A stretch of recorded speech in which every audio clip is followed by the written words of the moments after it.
Thank you for joining us today for the Mentor Health IT Apprenticeship Orientation for Trainees. I'm Tracy Mastel, Program Director for Health IT Training through the Mentor Health IT program. Today we'll cover the purpose of the apprenticeship, we'll give you an overview of what to expect, we'll cover the process and let you know where you can find helpful resources to use during the process. When the Lucky Pearl Health Network was awarded the Mentor Health IT grant, the apprenticeship was a required part of the grant funding.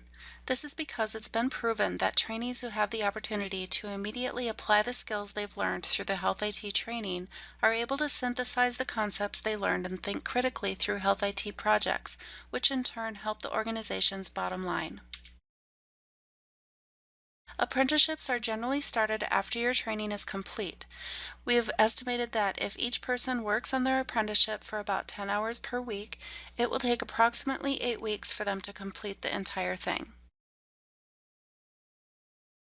There are some steps you will need to take to prepare for the apprenticeship and ease you into the process to make sure you don't miss anything important. We'll talk about those in more detail today.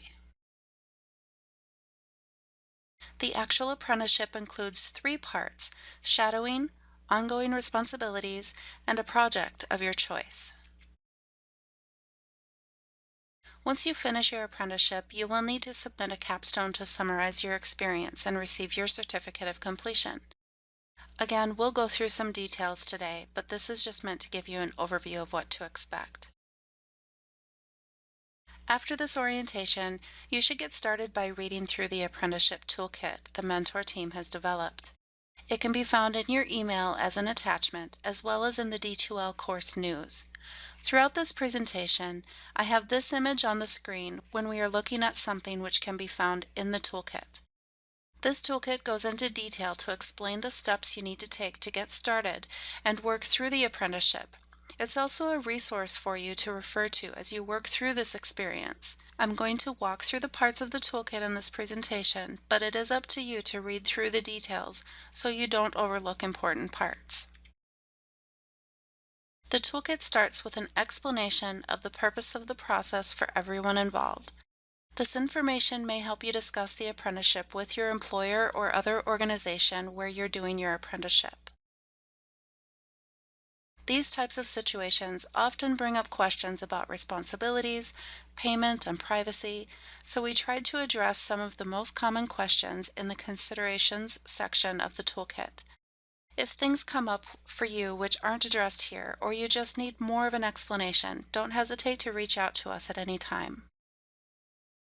We've already given you the general overview of the timeline and commitment to complete the apprenticeship, but I want to point out that these are flexible to meet your own individual needs. If you truly cannot commit to an 80-hour apprenticeship, that's okay. As long as you outline what you will do in your agreement so everyone is on the same page, you're free to do what's best for your situation. The next part of the process section gets into some actionable pieces we'll start to go through in more detail here. As you work through this section, I want to point out that each of these items is marked as optional or required. The journal is an optional piece in which you would keep track of things you learned throughout the training which interest you that you would like to learn more about. This can help you when designing your project for the apprenticeship, as well as get you thinking about what questions you want to ask people as you're shadowing or working with the HIT team. The advisory meeting is not optional, but shouldn't intimidate you. It's just a conversation, either in person or over the phone, with the apprenticeship coordinator and myself to discuss any preliminary plans you may have had with your employer or another host organization, answer any of your questions, and start putting some action items together for starting your apprenticeship. This would ideally happen 2 to 4 weeks before your apprenticeship begins, but again, this process is flexible so we can work with you if it's less than that.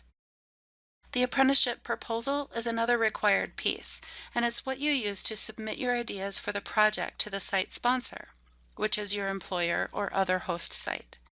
It should be as complete as possible, but it may include some questions you need to work through with them to really solidify your agreement.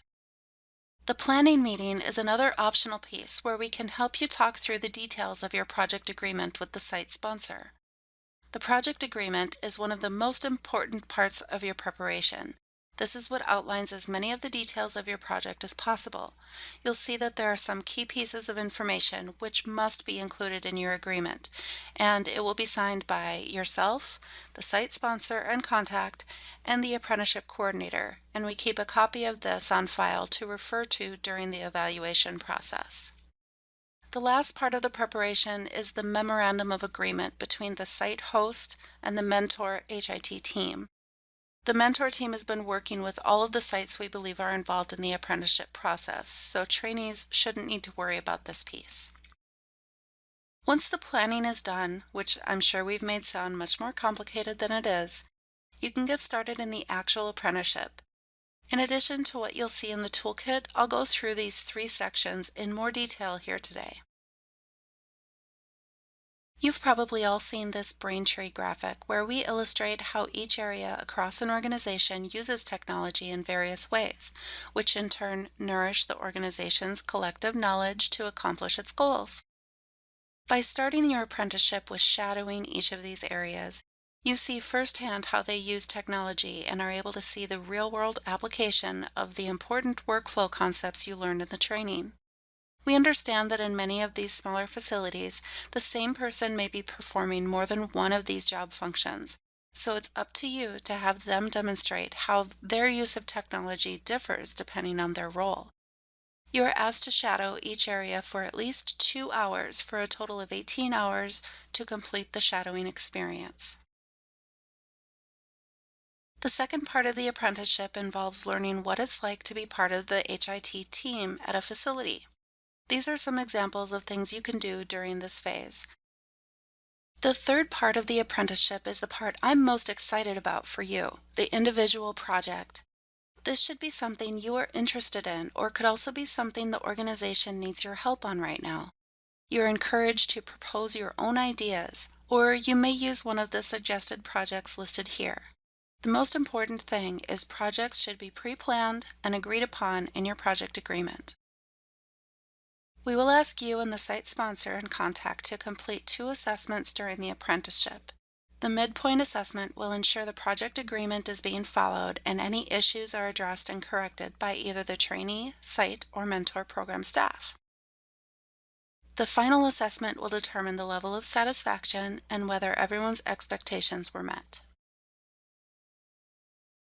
The final part of the apprenticeship is where you bring the whole experience to a close. Within 14 days of completing your apprenticeship, you should submit a capstone summary of your experience to the apprenticeship coordinator. There is no requirement for length, but you should include at least these elements listed here. Once you've done that, we can issue your certificate of completion for the apprenticeship. The toolkit also includes some templates you should find useful as you work through this process. And finally, our mentor team is available to assist you throughout the apprenticeship and will be contacting you from time to time to collect important information about your experience. We want you to reach out to us if you have any questions or need help with any part of this process. Going into an apprenticeship can feel intimidating and uncertain, but we'll do everything possible to help make sure this is an enjoyable and worthwhile experience for you.